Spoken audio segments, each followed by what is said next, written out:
Hallelujah, good morning. एक और शानदार दिन प्रभु ने दिया कि हम प्रभु के वचनों पर मनन करें। आइए छोटी सी प्रार्थना के साथ आज के मनन की हम शुरुआत करें। पवित्र पिता, आपका धन्यवाद। प्रभु, आपके वचन हमारे लिए भलाई को उत्पन्न करते हैं, हमें बुद्धि और ज्ञान देते हैं। प्रभु, यह वचन हमारे लिए मार्गदर्शक है। हमारे जीवन के लिए जो शांति समाधान हमें चाहिए होता है, हमें यहां से मिलता है। यह समझकर आपके वचन से प्रेम करते हुए जीने का अनुग्रह हम में से प्रत्येक को दें। प्रार्थना यीशु के नाम से मांगते हैं, आमीन। Good morning. इस समय कौन सा गुड मॉर्निंग? मॉर्निंग तो कब का हो चुका है ना।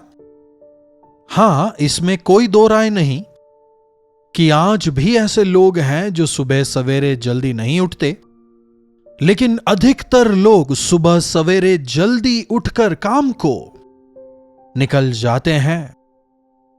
कई सारे शहरों में रहने वाले लोग अपनी नौकरी या ऑफिस तक पहुंचने के लिए 70, 80, 90 यहां तक कि 100 किलोमीटर तक की यात्रा करके ऑफिस जाते हैं।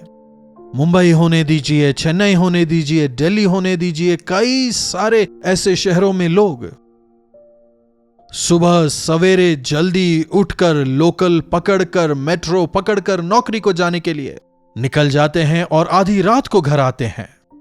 कितनी मेहनत करनी पड़ती है।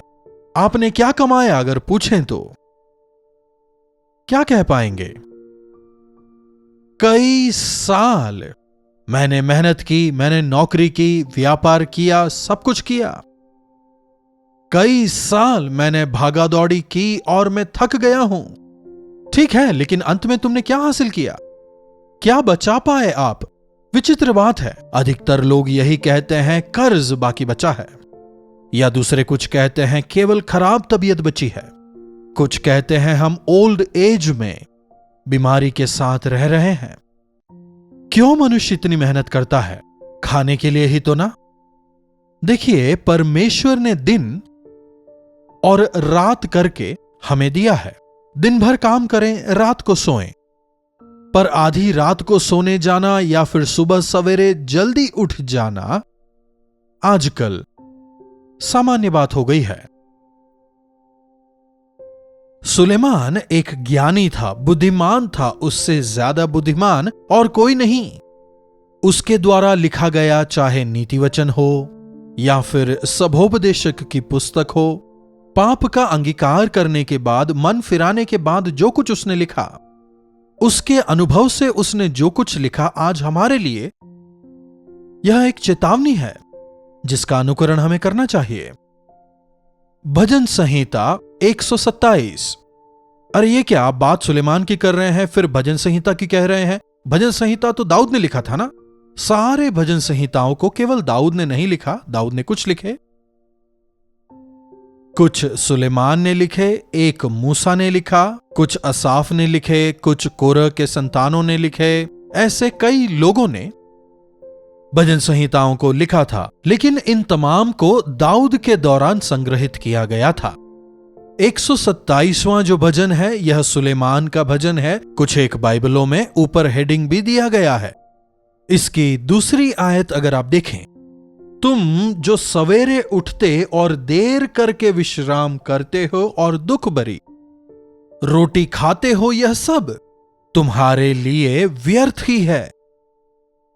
सुबह सवेरे उठकर प्रार्थना नहीं कर सकते, लेकिन अगर ट्रेन पकड़ना है तो, फ्लाइट पकड़ना है तो, ऑफिस जाना है तो, या किसी समारोह में जाना हो, शादी में जाना हो, किसी मीटिंग में जाना हो, अलार्म लगा देते हैं, सुबह सवेरे जल्दी उठ के चले जाते हैं।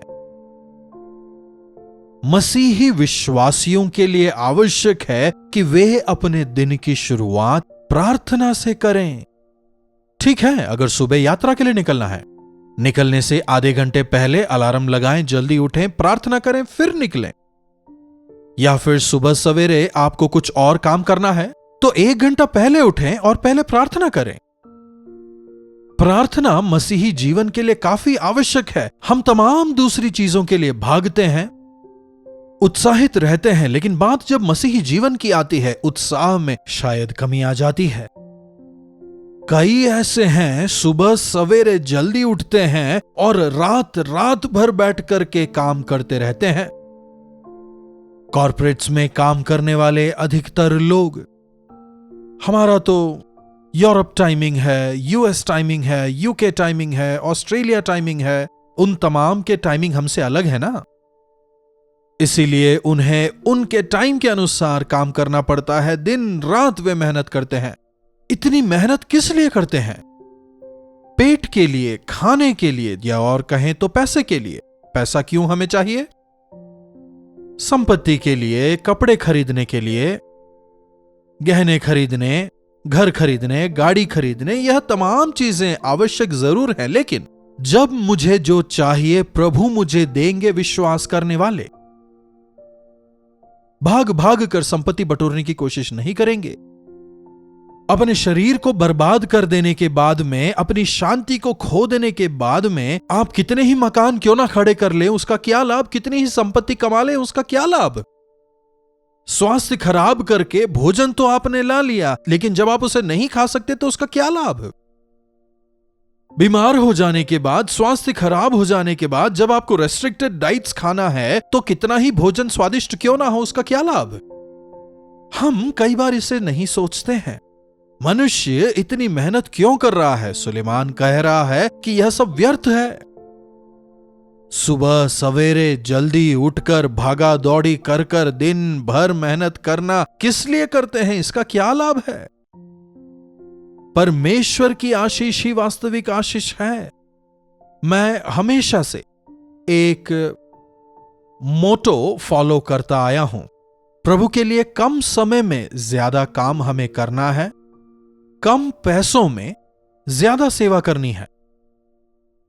मैंने अपनी जवानी में ही इस निर्णय को ले लिया था और तब से मैं कोशिश करता हूं कि कम से कम पैसों में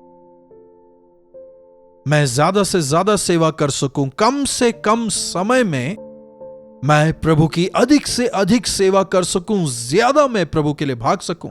और जब मैं इसी ध्येय के साथ आज तक जी रहा हूं, मैंने जीवन में प्रभु की आशीष को देखा है। उतना ही नहीं, दूसरों के लिए भी प्रभु ने मुझे आशीष का कारण बनाया है। आप मेहनत पैसों के लिए करते हैं, अंत में पैसा किसे देते हैं? जब पैसों की बहुतायत हो जाती है, आपके अपने आपसे ज्यादा पैसों से प्रेम करने लगते हैं। क्या आपने देखा है? मनुष्य इतनी मेहनत क्यों करता है? यह सब कुछ व्यर्थ है, क्योंकि यहोवा अपने प्रियों को नींद यों ही प्रदान करते हैं। क्या प्रदान करते हैं? यहोवा अपने प्रियों को नींद प्रदान करते हैं।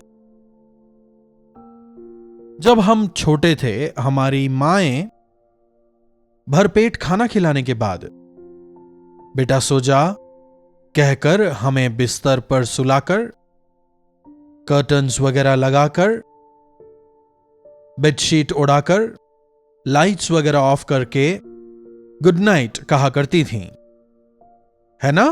आंख बंद करते ही हम आराम से सो जाते थे। उसके बाद सुबह एकदम फ्रेश होकर उठते थे।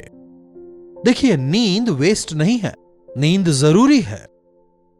सोने के लिए ही परमेश्वर ने रात का इंतजाम किया है। वे ही लाइट स्विच ऑफ कर देते हैं। हम तो इलेक्ट्रिकल लाइट्स लगाते हैं, लेकिन वे सूरज पर ही कर्टन डाल देते हैं कि हम तक रोशनी ना पहुंचे।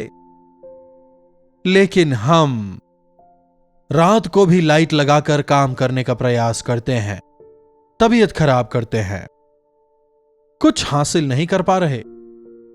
Rest is very important. क्या आप जानते हैं सोने के दौरान हमारे शरीर में कितनी प्रक्रियाएं होती हैं? कितने सारे रेस्टोरेशन प्रोसेस होते हैं। हमारे शरीर के जो विभिन्न अंग हैं एक तरह से रेस्टोर किए जाते हैं। जो डेड सेल्स हैं, हमारी नसें, हड्डियां रिलैक्स होती हैं।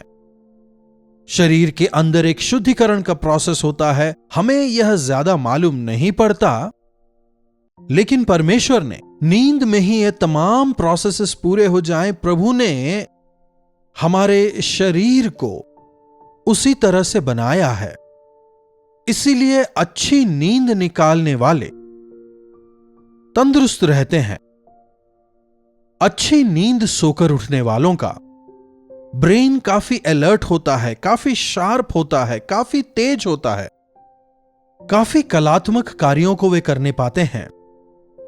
हमारे दिमाग को भी आराम की जरूरत होती है, लेकिन आजकल हम परमेश्वर के बनाए हुए प्राकृतिक नियमों के खिलाफ होकर काम करने का प्रयास करते हैं, बहुत कुछ साधने का प्रयास करते हैं।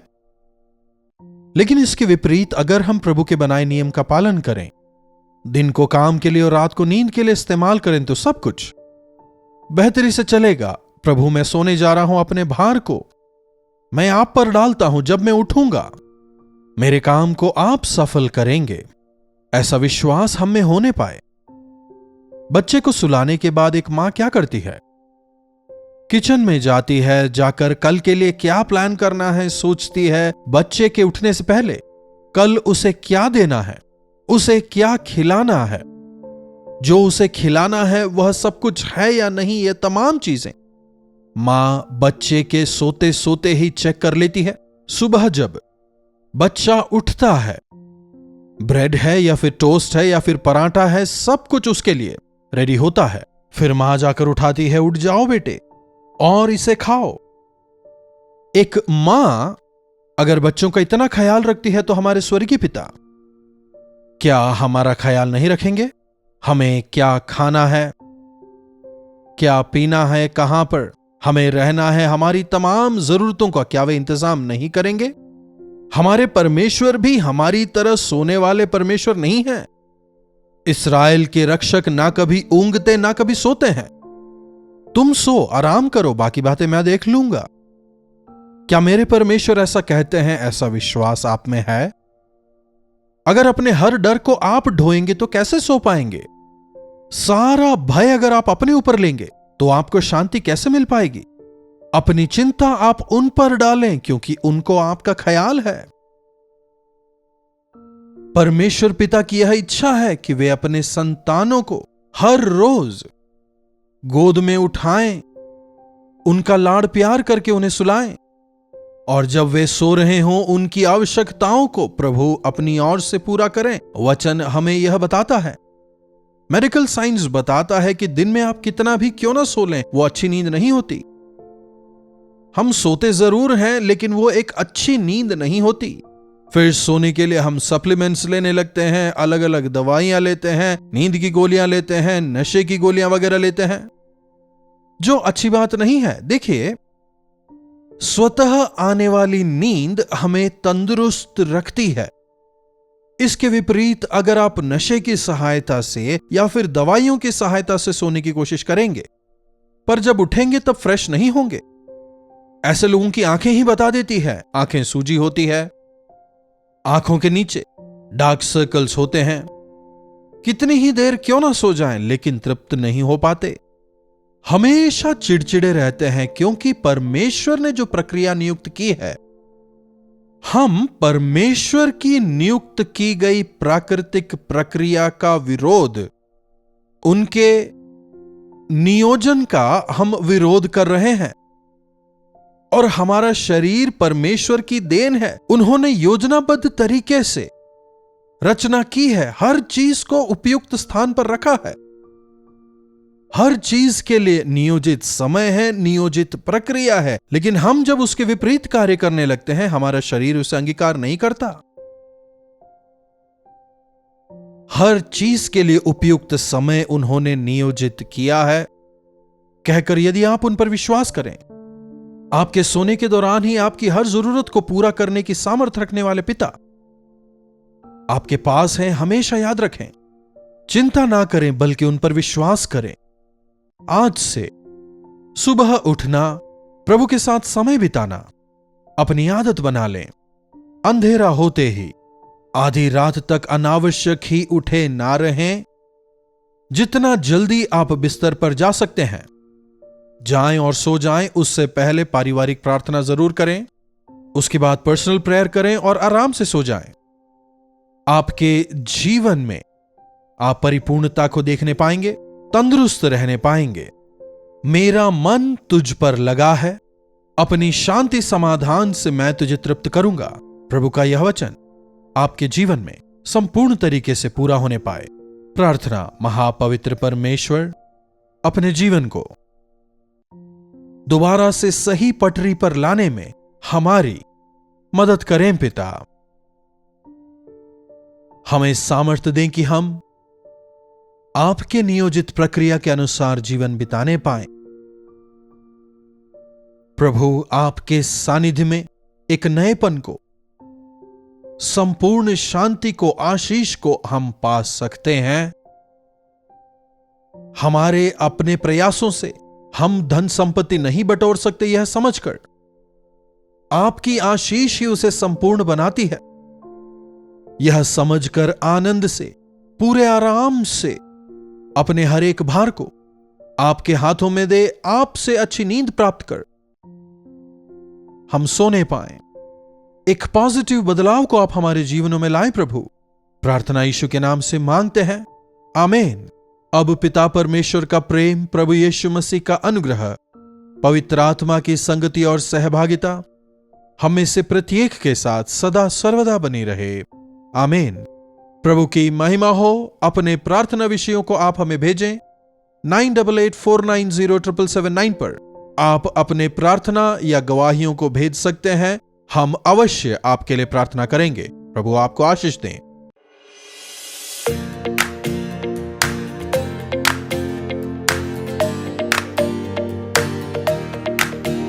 हालेलुया। जम्मू कश्मीर और आसपास के प्रांत में रहने वाले लोगों के लिए खुशखबरी। प्रभु की इच्छा हुई तो इस मई 8 तारीख को हमेशा जैसे एक दिन की ये मीटिंग इस बार उधमपुर में हम करने जा रहे हैं। चाहे आप तेलुगु बोलते हैं या तमिल बोलते हैं या हिंदी बोलते हैं या कोई भी भाषा बोलते हैं, कलवरी दर्शन के टीवी प्रोग्राम देखने वाले आप सभी दर्शक, सोशल मीडिया के द्वारा देखने वाले सभी दर्शक, आपसे व्यक्तिगत रूप में मुलाकात करके आपके लिए प्रार्थना करने के लिए मैं चेन्नई से उधमपुर आ रहा हूं। आइए और इस मीटिंग के द्वारा प्रभु की आशीष पाइए। शाम 4:30 बजे से 8 बजे की ये सभा है, एक ही सभा है, आप जरूर आइए। सभा का पता है Samarpan church fellowship, near northern command, Makaini village, Udhampur, Jammu Kashmir. इस सभा के बारे में और भी जानकारी पाने के लिए स्क्रीन पर दिए हुए फ़ोन नंबर पर फ़ोन कीजिए या व्हाट्सएप कीजिए। ज़रूर आइए, मैं आपके लिए मिलकर आपके लिए प्रार्थना करूंगा। उधमपुर में होने वाली इस मीटिंग में मैं प्रभु यीशु मसीह के नाम में आपको आशीष देने के लिए आ रहा हूं। जरूर आइए, इसी आशा में हम आ रहे हैं।